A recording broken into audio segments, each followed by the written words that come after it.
வணக்கம் நேயர்களே. இன்றைய நாள் இனிய நாளாக வாழ்த்துக்கள். ஸ்கந்த ஷஷ்டி விழாவின் சிறப்பான நிகழ்வாக சூரசம்ஹாரம் நிகழும். இந்த சூரன் அல்லது சூரபத்மன் எப்படி வந்தான், எப்படி அழிந்தான் என்பதைதான் இந்த ஸ்கந்த புராண சீரிஸ்ல பார்க்க போறோம். அஜாமுகி துர்வாசரை மறித்து தன் இச்சைக்கு அடிபணியச் சொன்னாள். தவ சிரேஷ்டரான அவர் இக்கொடுமையை செய்ய முடியாது என மறுத்த பிறகும் அவரை பல பந்தப்படுத்தினாள். இதன் விளைவாக அவளுக்கு இல்வலன், வாதாபி என்ற மக்கள் பிறந்தனர். அவர்கள் தன் தந்தையின் தவப்பயன் முழுவதையும் தங்களுக்கு தரவேண்டினர். அவரோ மறுத்தார். எனவே அவரைக் கொல்லவும் துணிந்தனர் மகன்கள். படுகோப்பக்காரரான துர்வாசர், என்னைப் போன்ற முனிவர்களை துன்புறுத்துவதாலேயே நீங்கள் அழிவீர்கள் என சாபமிட்டார். பின்னர் இல்வலன் பிரம்மாவை நோக்கி கடும் தவமிருந்து தன் தம்பி வாதாபியை வெட்டி அக்னி குண்டத்தில் போட்டான். அவரது தவத்திற்கு மகிழ்ந்த பிரம்மனிடம், பிரம்மனே, நான் எத்தனை முறை என் தம்பியைக் கொன்றாலும் நான் அழைக்கும் போது உயிர் பெற்று வரும் வரம் தர வேண்டும் என்றான். அந்த வரம் அவனுக்கு கிடைத்தது. இல்வலன் அந்தணர்களை தன் இருப்பிடத்துக்கு வரவழைத்து தங்கள் இல்லத்தில் திதி நடப்பதாகவும் தான் அளிக்கும் உணவை ஏற்க வேண்டும் என்றும் சொல்வான். வாதாபி உணவு வடிவில் அந்தணர்களின் வயிற்றுக்குள் போய் அவர்களின் வயிற்றைக் கிழித்து வெளியே வருவான். இப்படி வேதம் கற்ற அந்தணர்கள் பலரைக் கொன்று குவித்தான். இப்படியாக அசுர வம்சம் செய்த அட்டூழியம் பெருகியது. ஒரு சமயத்தில் இந்திரனின் மனைவி இந்திராணியை பார்த்து சூரபத்மன் அவளை அடைய விரும்பினான்.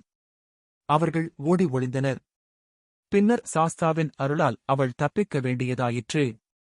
இந்திராணியை காப்பாற்ற சிவ மைந்தரான சாஸ்தாவின் காவலர் மகாகாலர் சூரனின் தங்கையான அஜாமுகியின் கையை வெட்டிவிட்டார். இப்படி சூரர்களுக்கும் தேவர்களுக்கும் பகைமை வளர்ந்தது. தேவர்களில் பலர் சிறையில் அடைக்கப்பட்டனர். அவர்களில் பலரை சூரன் கொன்றான். ஆனால் அவர்கள் அமிர்தம் குடித்திருந்ததன் பலனாக மீண்டும் எழுந்துவிட்டனர். வேறு வழியின்றி அவர்களை தன்னாலான மட்டும் கொடுமை செய்தான் சூரபத்மன். தேவர்கள் மகாவிஷ்ணுவின் தலைமையில் கூடி சூரர்கள் இந்தளவுக்கு வளரக் காரணமாக இருந்த சிவபெருமானால்தான் அவர்களை அழிக்கவும் முடியும். எனவே அவரை அணுகுவதென முடிவு செய்தனர். எல்லாருமாக விஷ்ணுவின் தலைமையில் கைலாயம் சென்றனர். நந்திதேவரின் அனுமதி பெற்று சிவபெருமானை சந்தித்தனர். அவருக்கும் பூலோகத்தில் பர்வதராஜனின் மகளாய் பிறந்த பார்வதிக்கும் அப்போதுதான் திருமணம் நடந்து முடிந்திருந்தது. அவர்களிடம் தங்கள் கோரிக்கையை வைத்தனர். ஐயனே, அசுரர்கள் எங்கள் பொருளை கொள்ளையடித்தனர். உலகங்களை ஆக்கிரமித்தனர். அதை நாங்கள் பொருட்படுத்தவில்லை. தேவர்களில் பலர் சிறையில் கிடக்கின்றனர். வேதம் கற்ற அந்தணர்களை வாதாபி என்ற அசுரன் கொன்று குவிக்கிறான். நவக்கிரகங்களும் தங்கள் பணியைச் செய்வதில் முடக்கம் ஏற்பட்டிருக்கிறது. இதையெல்லாம் பொறுத்துக் கொண்டோம். ஆனால் இப்போது மாற்றான் மனைவி எனத் தெரிந்தும் இந்திராணியை அடைய விரும்புகிறான் பத்மாசுரன்.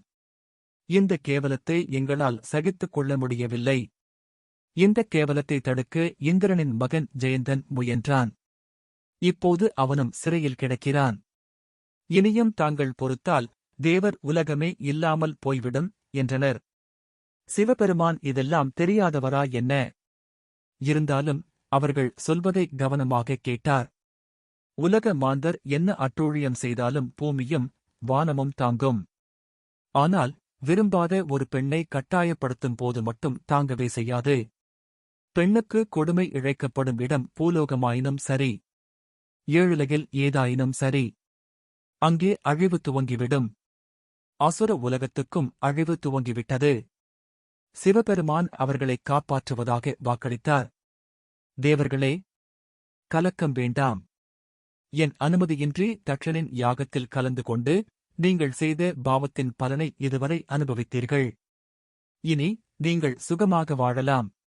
அந்த சுகத்தை எனக்கு பிறக்கும் மகன் வடிவேலன் உங்களுக்கு தருவான் என்றார். தேவர்கள் மகிழ்ந்து, ஐயனே, எங்களை வாழ வைக்கப் போகும் இளவல் வடிவேலன் எப்போது வருவார் எனக் கேட்டனர். சிவன் அவர்கள் முன்னிலையிலேயே பார்வதியை ஆசையுடன் பார்த்தார்.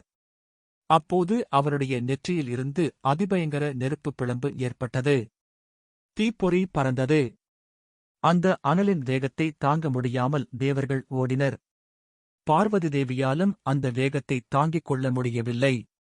அவளும் எழுந்து ஓடினாள்.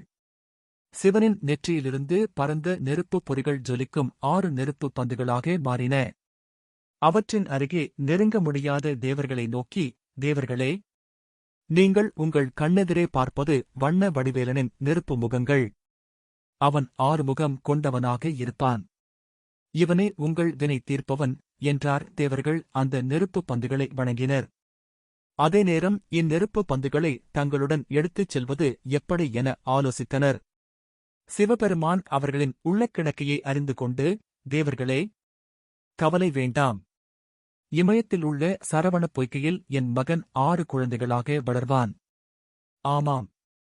இவர்களை வளர்க்கும் பொறுப்பை யார் ஏற்கப் போகிறீர்கள் என்றார்.